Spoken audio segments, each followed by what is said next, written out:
Hello, hi everyone. Welcome to DJ Ninja. Táyé Currency túbọ̀ tàbá ẹ̀ ṣáà ń gbé Táyé Currency bá ti wà lórí stage ó máa ń bọ́ ni. Wọ́n ń sọ̀rọ̀ lórí Pasuma àti Obesere pé bí èjì táwọn dé yìí àwọn ò ní máa sọ ọ̀rọ̀ burúkú ń pa àwọn onífújì o pé òkè òkè dẹ̀ làwọn máa lọ àwọn máa ga sí i. Kọ́lọ́run ṣàánú wa pẹ̀lú àwọn onífújì 2025 olúkálùkù kàn ń sọ̀kò ọ̀rọ̀ náà tí wọ́n ganu wọn ganu. Ẹ jọ̀ọ́ ẹ̀yin tèmi ẹ jẹ́ ká jọ gbọ́ ẹ drop comment yín ẹ like and share. Gbogbo tẹ́ ẹ bá mi jà ní 2024.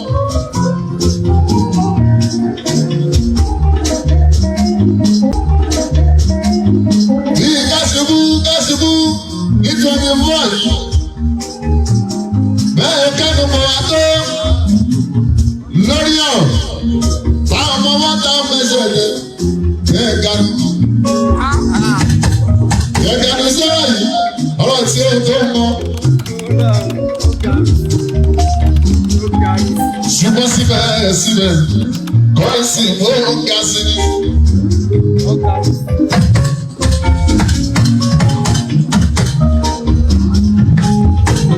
Bẹ́ẹ̀ bá pẹ́jọ́, bá a bá ní àròjọ́, ọ̀rọ̀ á pọ̀.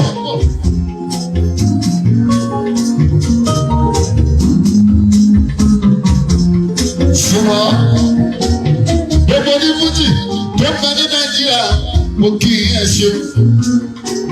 Ẹ̀jẹ̀ dá sí, ẹ̀jẹ̀ fúnra, ẹ̀jẹ̀ ṣá. Ṣùgbọ́n ẹ bá mọ̀ títọ́ bàbá oníyẹ̀sùn mọ̀ tí o sọ títọ́ dandan.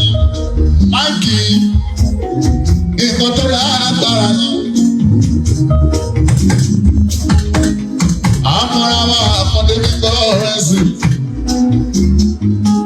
Bẹ́ẹ̀ àbá ṣàbòsí nínú olórí àkọ́dé nígbà ọ̀rẹ́ sí Adébísí. Iṣẹ́ tó jọ yé wa ni mo ṣiṣẹ́ ní ìwé láti 1980s títí bẹ̀rẹ̀ iṣẹ́ fúnni mo péré mo rí iṣẹ́ mo tẹ̀lé ní fújì dá àmúradá lẹ́kọ̀ọ́ Ìbàdàn níjẹ̀bú iṣẹ́ tó yẹ mi gangan. Bẹ́ẹ̀ máa fìlà èyí máa lọ pépà jẹ́ lójú ọ̀yọ́ òtítọ́ ọ̀nà ọjọ́ kan.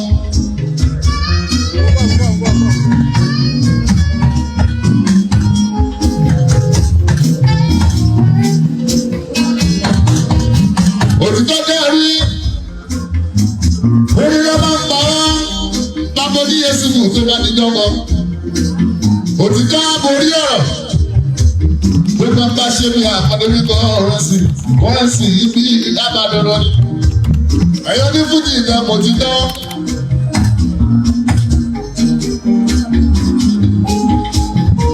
Ẹ̀fọ́ ti dán ní ọ̀rọ̀ yìí. Wọ́n sọ wọn ní fújì náà ṣẹ̀ṣẹ̀ bẹ̀rẹ̀ orin. Ẹ̀kẹ́ mọ́ jẹ́jẹ́ sí ẹ̀sìn wa. Jẹ́jẹ́ sí ẹ̀sìn wọn. Tẹ́tí wa ti pẹ́. Kọ́rẹ́nsì akú mọ́ra. Bẹ́ẹ̀ bá parọ́. Bẹ́ẹ̀ bá ṣòtítọ́. Bàbá tó ní Yéṣu ìdí ọjọ́ orílẹ̀ yìí. Wọ́n tún gbọ́dọ̀ ṣàbọ̀ sí mọ́. Bàbá ní Yéṣu wọ̀ ìlú alẹ́ ni mo ń gbọ́. Wọ́n máa sọ̀rọ̀ gan-an bímọ. Láyé mọ́ bímọ tó yànjú. Wọ́n máa sọ̀rọ̀. Bàbá tún sọ̀rọ̀ sẹ́yìn. Ìrọ̀lọ́rin ló ń ṣe dáadáa o. Bàbá ní Yéṣu tó máa sọ lọ́nà wọn bá ṣe wù. Ṣùgbọ́n síbẹ̀ ẹ̀yin mọ́ alẹ́ báyìí. Wọ́n wá ní dákẹ́. Bàbá ní Yéṣu ẹ̀ lè fọ̀rọ̀ mọ́ mi lẹ́nu. Èmi lẹ́kùn sí ẹ̀yin lẹ́jọ̀ sí mi. Àwọn tó mọ̀ ní ọ̀rọ̀ yìí. Bàbá ní Yéṣu ò ti máa yé wọn dáadáa ni. Bẹ́ẹ̀ yọ ṣe ló bá ń bẹ̀. Bẹ́ẹ̀ yọ ṣèkà ló bá ń bẹ̀. Ìgbà kan ayé ẹjọ́ lọ́nà gbọ́gbọ́ tó dájọ́ nísẹ̀yìn instantly bàbá ní Yéṣu ló ní kálukú àkọ́kọ́ ẹ̀sìn ẹ̀ dáadáa ni. Èmi ní bàbá ọlọ́run 25. Mo máa lọ́ọ̀lọ́hùn lẹ́yìn. Olúwa dúró ọkàn mi balẹ̀ kí ni gbọ́ngbọ́n ní ṣe mí. Ẹni nígbàgbọ́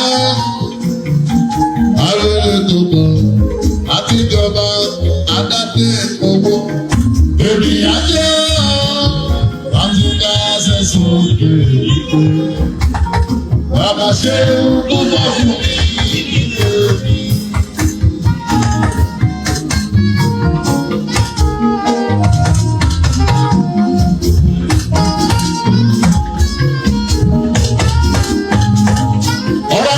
Ganu sí o, gbogbo tí wọ́n ganu sí ojú ọ̀kan, àkọ́dé bọ́rẹ̀sì ìbínú ọlọ́run ọba ní. Bẹ́ẹ̀yàn bá ganu sábòsí, ìbínú ọlọ́run ní. Bẹ́ẹ̀yàn bá ganu sọ́rọ̀ tí ò kọ́, ìbínú ọlọ́run ní. Bó o bá ganu láti bá tẹ̀lé kan jẹ́, tún tẹ̀lé kan ṣe, ìbínú ọlọ́run ọba ní. Ibi mo dé yìí. Táyé ní bọ́rẹ̀sì ni ọmọ òṣèré bínú. Èmi ní bọ́lá ọlọ́run ọba ní. Ẹ bá débẹ̀ náà. Bẹ́ẹ̀ bá débẹ̀, mo máa fẹ́ rí. Mo máa kí pẹ́ epo ọmọ ṣe. Iná ní fújì, wọ́n ṣe tì sẹ́yìn náà. Bẹ́ẹ̀ yẹn bá ti pé 40. Ègúnlà 40. Bí o bá ti mọ tó ń ṣe o, bàbá ní Yéṣu kò lè rí ìṣe wọn láíláí. Wọ́n wá kú òní 40. Wọ́n á pé 50.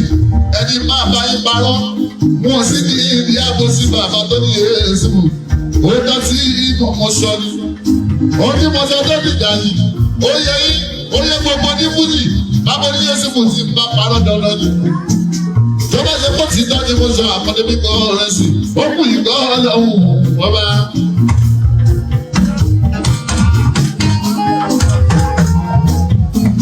Òdìdó lọ̀rọ̀ yìí. Ẹ̀fọ́ yìí mọ́ lọ́wọ́. Àwọn tó bá mọ bí sí. Bàbá ní Yéṣu wà ní pé dandan ni kò tọ́ ni mo sọ. Mo kú yàn mọ́mọ́. Mo sọ bẹ́ẹ̀nu mi ní àpọ̀dé bí kò rẹ̀ sí. Ọ̀rẹ́ sí olórí ọba. Inú sábúlẹ̀ làwà yóò dáyé. Ìyẹn ní ìlú Òṣogbo. Lọ́dọ̀ tiwa. Ọ̀dọ̀ wa sábúlẹ̀. Fíàbí sọ́dẹ̀.